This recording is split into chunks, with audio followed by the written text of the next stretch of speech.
Sneakers and Cleats, the podcast.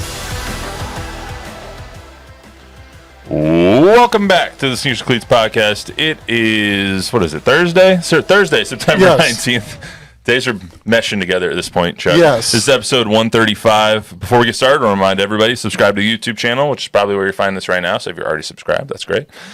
News 4, Fox SA, and if you're so inclined, download the podcast version as well. Here are the soothing sounds of Chuck Miketinac and myself, Matt Roy. Chuck, how are you this week? Doing great, Matthew. We're running through another week, and I can't believe we're already week 4 for TNL. Can you believe it? Week 4 of TNL, week 4 of college football, week 3 of the NFL season. Seems like we were anticipating everything all week long, or all summer long, really, and now we're already in week 3. It's just hitting the groove, running. This walk across time, I told you, is like walking across the street. That's what it feels like, man. Chuck Miketinac, also the only person that you'll ever meet having a Philly cheesesteak or a lunch sandwich at like 10 o'clock in the morning. Thank you, Zito's, for being open at 9 a.m. I love Zito's, but I don't know if I wanted it, at Trust 9 me, o'clock.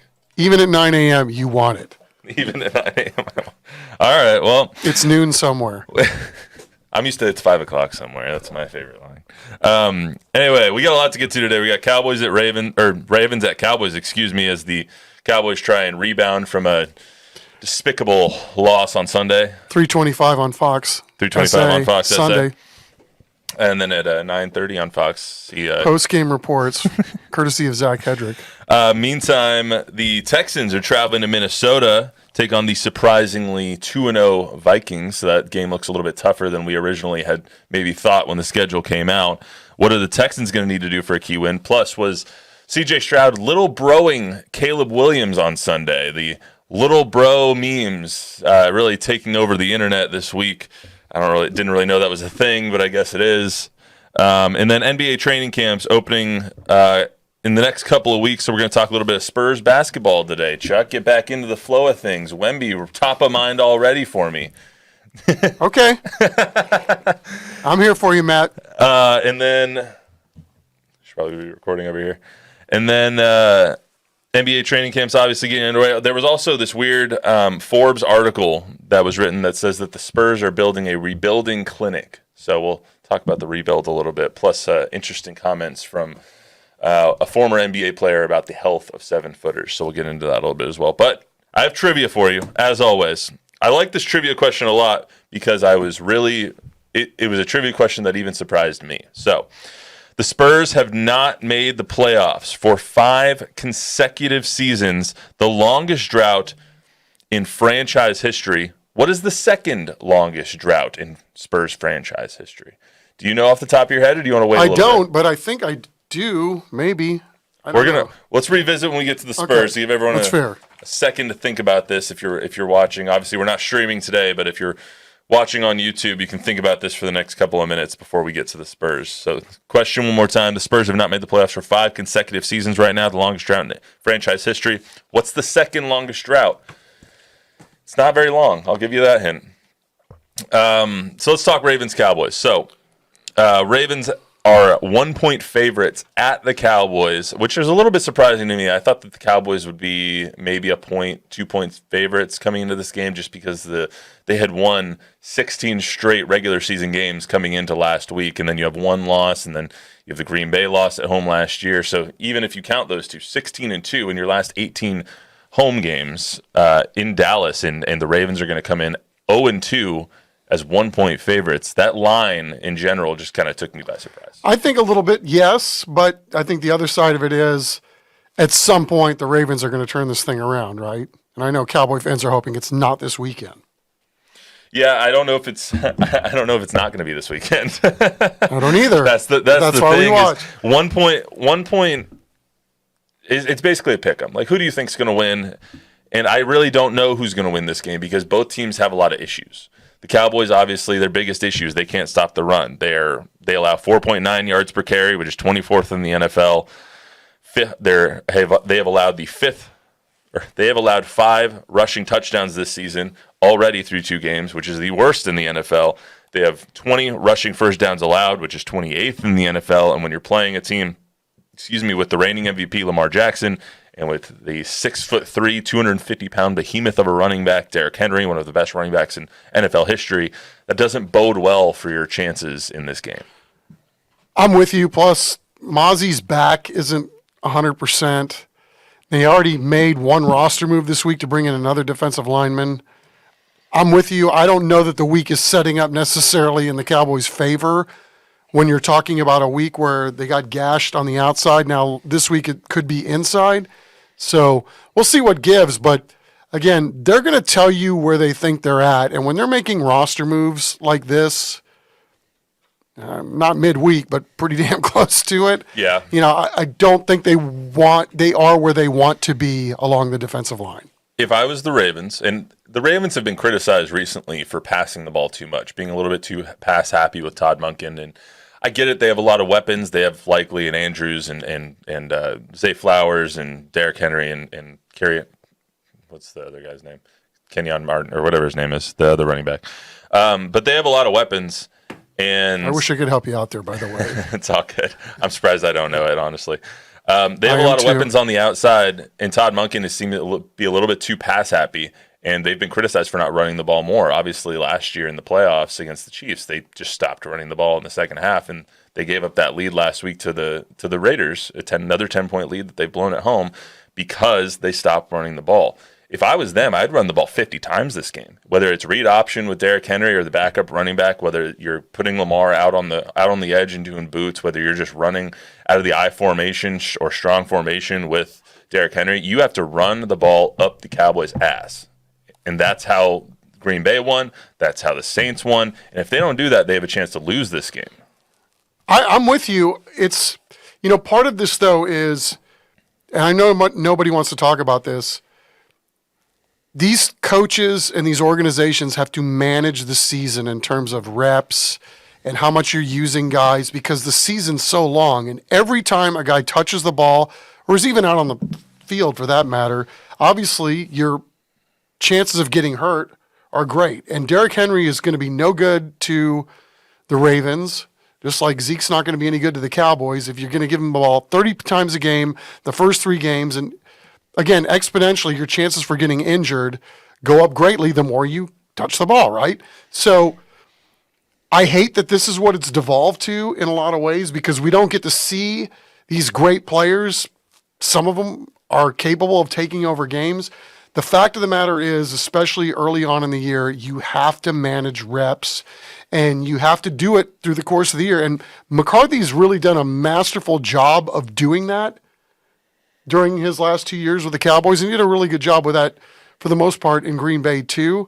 You just don't know ultimately how does that affect your continuity when you get to the playoffs if guys aren't used to carrying the load week to week and then all of a sudden in the playoffs you want to go a little differently, ride your horses that got you there, but obviously get the ball to your best players. I don't know. It's a fascinating dynamic. I don't know what the answer is. Because, as we see on the high school level, right? There's guys going down every week. And we see how seasons get changed instantly. Right. Because somebody gets hurt early on in the year. And they have a lot of injuries right now. Trayvon was a DNP on Wednesday. CD, DNP on Wednesday. Mozzie, DNP on Wednesday. Jordan Phillips just got him put on IR, which is why they made that pickup from the Commanders practice squad. They're already a little bit of a mash unit when it comes to that defensive line. And when you're playing a team like the Ravens, that's the least. Agree. That's the worst unit to have injuries on. Mozzie, if his back flares up, he's already a little short with the lead in his ass. And not short stature-wise, but a little bit light on the poundage, which is weird because we talked about his weight all off season. And you don't have the blockers, or you don't have the guys up front to eat up that space. You don't have the one tech that can eat up the space and eat up the A gap on either side, or you don't have the 3 tech that can eat up the B gap. And you really have to play a technically perfect game if you're the defensive line and you're the front 7 basically for the Cowboys if you want to stop this team. And right now they're not gap sound. They're not Agree with the gap sound. They're not stuff. doing exactly what they're supposed to do. 2 guys are getting into an A gap, and then you see someone running right through the B gap, which is where a guy is supposed to be. So. Now, Jerry would disagree with you. On his radio show this week, course he does. 105.3 The Fan, he said they got bigger in the middle of their defensive line this offseason. And I think we know what he meant by that. He's putting the bigger guys in there now, and other guys were allowed to walk. But if you put a big guy in the same gap as another guy, then you're still going to have issues. And the fact that we're 3 weeks in and they're not gap sound is a little bit of a problem and kind of an indictment on Mike Zimmer. If you can't stop the run, you're not going to win this game. And I don't know if they can stop the run at this point. That's fair, although they look pretty damn good week one. So let's see if it's a week-to-week thing or this is literally, I hate to say this too, because of the lack of preseason and the fact that nobody plays for injury issues. The first month of the season is essentially the preseason. You just hope you can at least go 2-2 and not bury yourself. And then if you get lucky and you get off to a hot start like the Cowboys did last year, then great, you've got some early season equity, and you're not chasing necessarily as much as you would probably have to if you got off to a slow start. I will say this: if they lose this game, it's not the end of the world. You're playing an AFC opponent. You are playing at home. You want to win all your home games, but you're playing an AFC opponent, and when that comes down to tie breaks and all that stuff, that's not going to affect you later on in the season. So even if you do go 1-2 in your first 3 games, obviously it's going to be sky is falling on Monday. Of course, it was already falling this Exactly. week. It was falling this week when you lost to the Saints, but I would say that even if you get blown out by the Ravens, it's not the worst loss possible. Losing to the Saints, much more meaningful than losing to the Ravens, despite us thinking that the Saints are a lesser team than the Ravens. You know what I mean? Like, this is a good measuring stick against a non-conference opponent, but if you lose, it's not the end of the world. And on Monday, when and if they lose, we will not say it is the end of the world. These guys are used to it, right? It's a week-to-week league. If you win, you get a reprieve for a week from the hate and the discourse and everything that's negative. And if you lose, well, you get another week of it. But I think, again, if any organization is battle-tested towards those kinds of things, it's this one. On to the next. We're having some tech issues. It's weird not having my headphones on. It's like I'm used to hearing stuff in my ears, and right now I'm just talking to you like we usually talk in the sports department, and it's a little odd for me not to hear everything right in my headphones like this. I usually have mine on, but I can't ever hear Bob. Bob's not here, so it makes no sense that I even have him around my neck, but... Hey, I like it. It's a good look. It's like construction worker. Like you're back in the 80s. That's right, wearing his helmet to work today. Give me a winner. Ravens by a field goal. I'll say Ravens by 10. Okay. I'm dumb. I actually wrote down Cowboys by 10. But I just think that the Cowboys will stop them enough. And I think that they're so good at home. I'm basically relying on their home record. Like, is it going to revert back to the mean where you kind of average everything out, or are you going to keep going on this torrid pace at home? And if you're 16-2 in the last 18 games at home, including the playoffs, I'll take that risk. Let's go Texans-Vikings. So Texans traveling to Minnesota, take on the Vikings. That's Sunday, 12 o'clock in not in Reliant Stadiums. It's up in Minnesota. So actually, Luis, can you take that super down? It's actually incorrect. That was my bad. The Texans coming into the game against the Vikings as 2.5-point favorites on the road, which is a little surprising. And the number stinks. The number on that game stinks to high heaven. 2.5-point favorites for one of the best teams in the AFC over a surprisingly good team. So we call it trap game. Yes, it's a trap game. It's a trap line. Whenever you see the half or 6.5, to me is always the one that.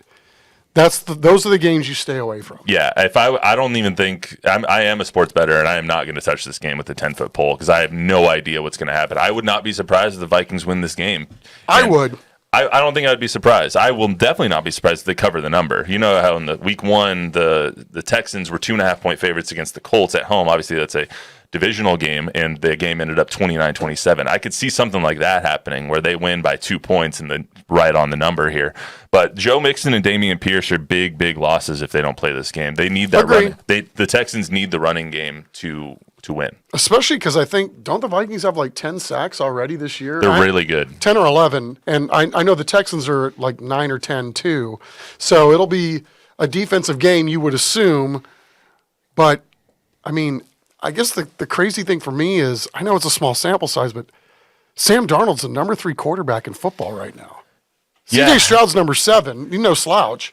How good is Kyle Shanahan to bring back Sam Darnold from the depths of despair and make him into a solid cornerback? Also, O'Connell what a great coach Kevin O'Connell is. Like, to do what he did with Kirk, to do what he's doing, or what he did with Josh Dobbs when Kirk went down, and Nick Mullins, and to have that team representative last year after losing your starting quarterback, and now to come in with Sam Darnold after your rookie quarterback, who you might not have started anyway, your rookie quarterback who has all the hype in the world, coming in, tears his meniscus, and he's out for the season, and if Sam Darnold is anointed the starter, and he's been playing lights out for the first 2 weeks. I'm always impressed with their talent level. Like, they find guys, they're really good at identifying who the good college players are. Their talent, it's like you look at them on paper and you're quick to dismiss them, or you want to dismiss them. But every year, it's like, here we go again. I mean, you think that this is going to be the year that you're finally going to get a reprieve against the Vikings, and not going to be the case, man. You're going to be in a street fight, and Danielle Hunter, as good as he was for the Vikings, they just seem to be able to replace these guys, and now Danielle's going to get a chance to maybe go up and stick it to his old squad. Yeah, Danielle Hunter revenge game. Yeah, should be fun. It's going to be a fun game. To me, this kind of comes down to the trenches, as most games do. Can the Texans push some guys off the ball and run the rock with somebody who is not named Joe Mixon or Dameon Pierce? We'll see.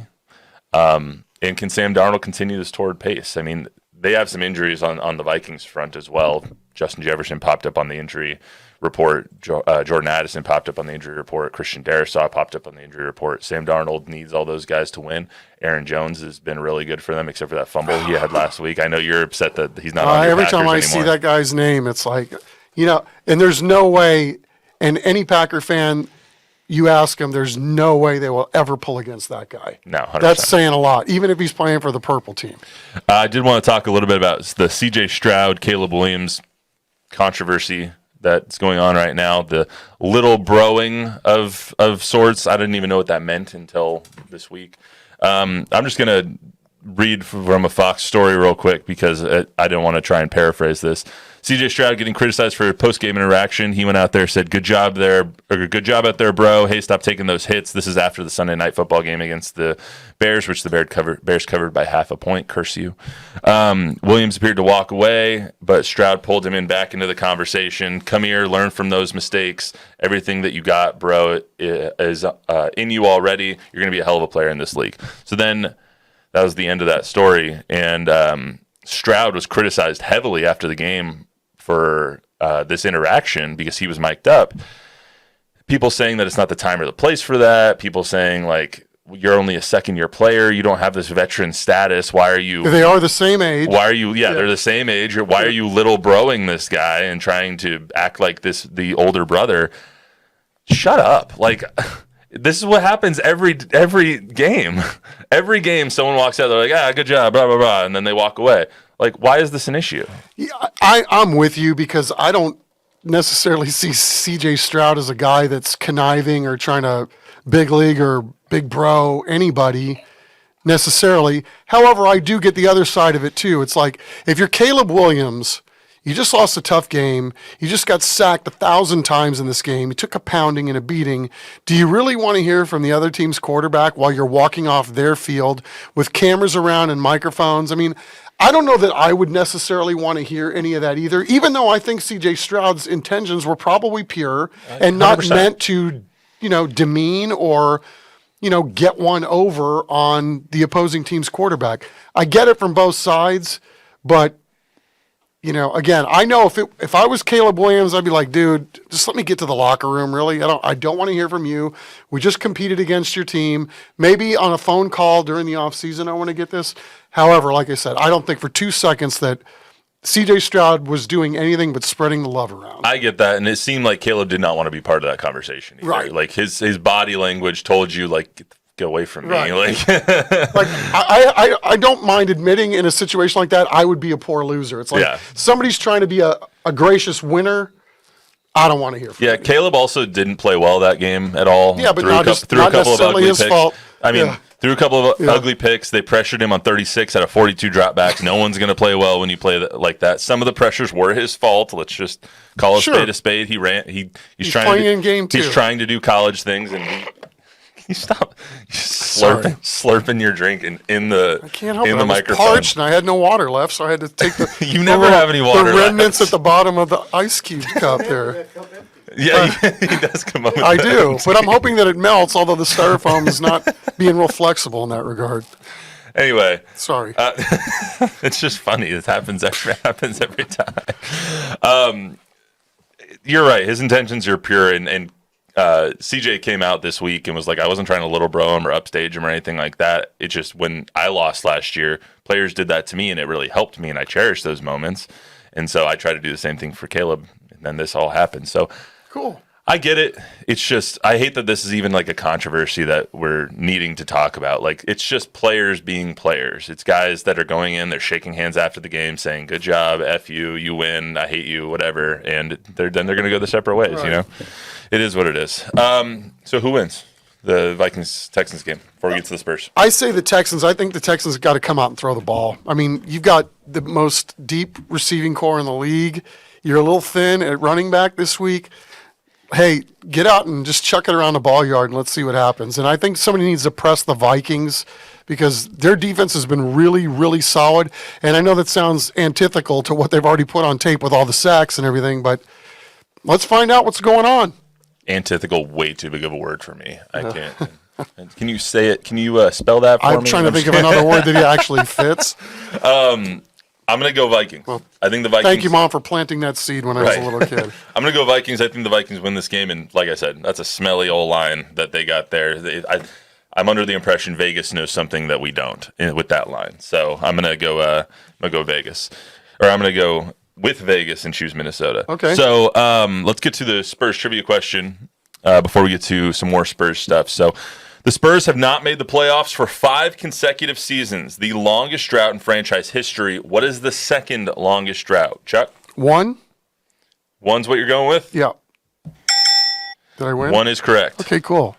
My They memory's actually not as tied shot. 1 4 times. Wow, I would have gotten that part wrong. So they have not made the playoffs, not including the Dallas Chaparral's time. Okay. Not including that, they have not made the playoffs 4 times in franchise history. 83-84, which they went 37-45. Mm-hmm. 86 to 87, they went 28-54. Then obviously David and Tim's years when they bottomed out, they got the first pick and they got the 2 best players. I thought it was fascinating. I did not realize this, that they have not made the playoffs more in the last 5 years than previously in franchise history. I did not realize that. I did not know that either, but it sure feels like that. I know we've talked about this before, how spoiled we were, but I think that's why some of us have a problem when you start getting this, hey, they're this, they're great, they're this. It's like, no, we know what that looks like. And so it's a harder leap for people like me that are old. Yeah, when I'm looking for trivia questions, I try and grab something that like even surprises me when I'm looking for it, and that surprised me. I thought that the Spurs had a couple of down years in the 70s and 80s, and maybe they had like a 2 to 3 year streak there where they didn't make the playoffs, but 1 year at a time basically. Even though in between the 86, 87 and then 88, 89, they made the playoffs at 31. I know those they 80s made the playoffs teams at 31 and 51. Like if it wasn't for the Lakers Showtime era, I mean that's more championships. Yeah, 100%. But I just thought that was really surprising. I thought that was really surprising, and so now you have a 5-year rebuild, for lack of a better term, for the Spurs going into year 6 of this, and they're trying to break the longest drought in franchise history, and the question is, can they do it? I found an article by Forbes this week from NBA contributor Brian Toporek, and sorry if I'm pronouncing that wrong, Brian. He says the Spurs are putting on a rebuilding clinic. He goes into the draft capital that they have right now, 17 first-round picks, more or less, or pick swaps in the next 7 years. The drafting of Victor Wembanyama, the trading of certain assets like Jakob Poeltl and DeJounte Murray and what you got back for those guys, the making of trades that don't fit your timeline. The question that we all want to know is, what is the timeline?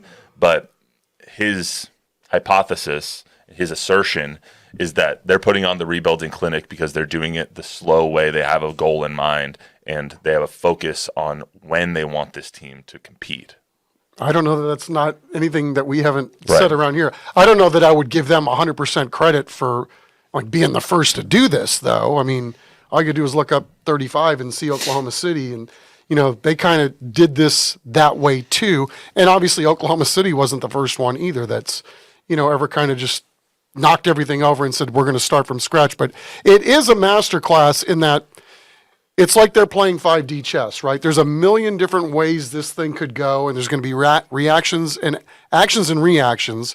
And I think the fact that they've got all this draft capital is, again, you don't know what that's going to look like 2 or 3 years from now, but you have to like the fact that there's really nobody seriously overpaid that's also cutting you off from going out and getting somebody really, really good and bringing them in to join the program when you're ready to make that leap. To answer your question, I'm not sure when they're ready to compete. I would hope it's this year. Hell, I hoped it was last year. Yeah. My only issue with it is we don't really know if it's a masterclass in rebuilding or a clinic in rebuilding yet because we don't know what the end result is. We can call it and say that this is going to be the model if they end up making the playoffs and end up as finals contenders for years and years and years to come. But right now, it just looks like they're doing their best to build assets, gain assets while trying to rebuild this team. And we just don't know what the end result is going to be. So I have a problem saying that they're putting on a rebuilding clinic. Like, yes, they're putting on a clinic of acquiring assets and building a foundation. And giving themselves options. But is this the model? Is this how you want to rebuild a franchise? We don't know that yet because we don't know the end result of this process. So that would be okay. I'm with you. I'm picking up what you're putting down. That's good. It is smart, suffice to say that it is smart moves what they're doing. I mean, even the trade for Harrison Ingram, where you're helping, or Harrison Barnes, where you're helping facilitate a bigger move, and you're gaining a pick swap, and you're gaining a player that does not hamper you financially in the future. So you can maybe succeed a little bit more now, but also gives you more flexibility in 2031 with that Kings pick swap by trading the 8th pick for a 2031 pick from Minnesota, who now has no draft assets and can't build for the future with their draft capital. They are thinking that they have their team for success right now. So maybe in 7 years they bottom out. You don't know. I think that building like that is smart, but without knowing that result, it's kind of, it's almost like crowning them before they've done anything. Right. I go back to, I've been saying this for 2 years. It's the old model used to be you needed 2 or 3 superstars to win a championship. Now, I don't know that model necessarily works anymore. You've got to have really good players that get along and play well together and then actually play some defense too. And I don't know that just recycling these with these stars going here or there, I don't know that necessarily works anymore.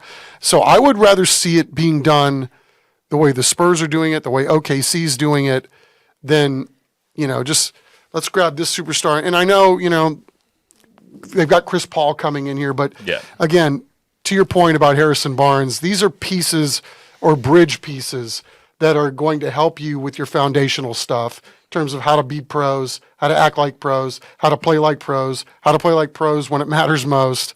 Helps you maintain flexibility as well. Yes. Last thing I want to get to before we get out of here, there was a story by Dusty Garza actually on our the Spurs Report on our News 4 and Fox Facebook page or digital pages.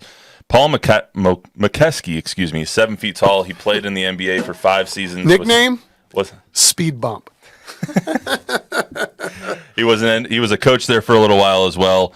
Basically, he recently said to an international news outlet that being so tall took a toll on his body and other players' body, and he's kind of worried for Wemby and the toll that it's going to take on Victor's. He said we've seen players like Yao Ming, Daryl Dawkins, Moses Malone, Manute Bol struggle with health issues. And now with Victor being even taller than most of them, except for Manute Bol, he's a little worried that those same health issues will pop up with a player of his size. However, with modern medicine, with the way that Wemby trains, I think he's taken out a lot of those concerns. Because I had the same ones when he was coming out. You see an anomaly like that, and you worry instantaneously, like for his feet, for his knees, for his calves, for all of the extremities that might have tissue issues or the plantar fasciitis, which I feel like we've seen with every 7-footer since the dawn of time. But with the way that he does his calisthenics, his yoga, his stretching, all of those things to take care of his body, he's like Gumby, not Wemby. You know what I mean?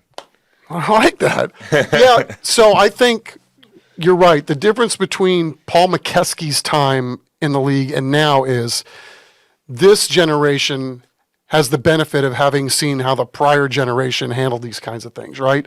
So I think the Spurs, they're putting Victor on a pitch count, and they're doing it because he's still not fully grown. Mm-hmm. He's going to get wider, just you would think, by he already age. has his offseason. And just by age, right? Mm-hmm. He's going to fill out. And with filling out, you would assume there's going to be more of a potential to add mass, strength, all of those things. And with these training regimens, like to your point, they're going to be very smart. It's not to say that he's not going to get hurt or suffer something along the way, but they're being very judicious, knowing that this guy's got his whole career ahead of him. They're not necessarily ready to, punch down the door just yet. There's no reason when you have this much invested in a quote-unquote franchise player to not go or proceed forward with anything other than really being cautious about how you go about it and be smart more than anything else. And Don has documented on multiple occasions what Wemby and his team have done since he was 8 years old. He's done the hand exercises, the feet exercises, the ankle stretches. He's made sure that his extremities and all of those key I'm going to say pressure points for lack of a better term, those pressure areas that we usually see 7-footers struggle with. Those are all things that he's worked on because he's tried to get ahead of the potential for injury there. And I think too the game has changed. It's not a brawler league, and I don't want to necessarily say that because it demeans the quality of play back then, but there was a level of physicality back then that does not exist anymore. I don't think you're demeaning it either, though. It's more of a skill league now. It's just not a. Well, I don't even know if I would say it's that necessarily. It's more of an athlete league. I think you have better athletes top to bottom than you had back then, but the skill was pretty damn good not that long ago too. But the physicality mixed on top of that was, you knew if a guy scored one layup, he wasn't going to get another one, that he was going to get his ass knocked into the third row. Right. I'm not saying that that's the way we should proceed with everything going forward. I'm just saying it's different. So Victor has the benefit of not having other guys that are big bust on him every single game. The game has changed. It's, we've talked about it a million times before, how there's not the traditional 1 through 5 on most teams anymore. It's 5 really good athletes that are going to out-athlete the other team. Yeah, I mean, I saw the topic on there, and I want us to start getting into some more Spurs talk because we got media day next week or 2 weeks from now, and we're going to get rolling on the NBA season as it approaches. So I wanted to get more on some Spurs talk. I thought that was an interesting article from Dusty as well. So yeah, it's nice for again, I that's what I love about this time of year. And the older I get, I think the more fascinating stories always emanate during the off season than they do during the regular season because we see the games. Everybody draws their own conclusions from the games, and we all paint these stories in our head. But it's the stuff behind the scenes that I'm getting more and more interested in the older I get. All right, that's all we got for you today on the Sneakers and Cleats Podcast. Remember to download, rate, reviews, tell a friend, tell an enemy, subscribe, give us a 5-star rating. We will be back with hopefully some good news on the Cowboys and Texans on Monday, and hopefully UTSA as well as they go up against Houston Christian. And please, God, win by 35 or 36 points. It just, I have a hard time seeing them lose that game.